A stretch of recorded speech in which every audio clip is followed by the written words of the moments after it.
Nagbigay din sila ng puro-puro kung paano dapat mabatas bilang priority development systems pag-support para at ilang pondo ng gobyerno. 1/3 ay nilagay po natin sa edukasyon para sa mahihirap. Yung 1/3 sa karyot ay nilagay po natin.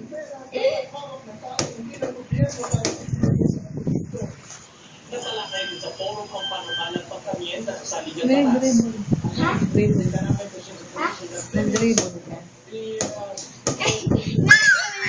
Si Rojang may bolang. Hindi ganito yung basketball na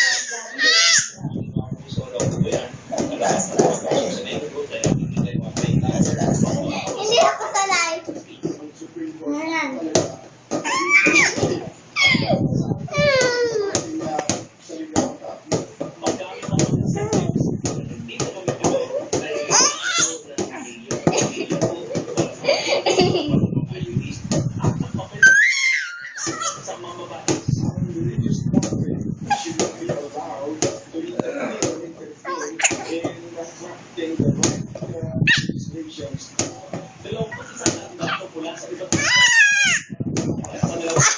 Ayan ako.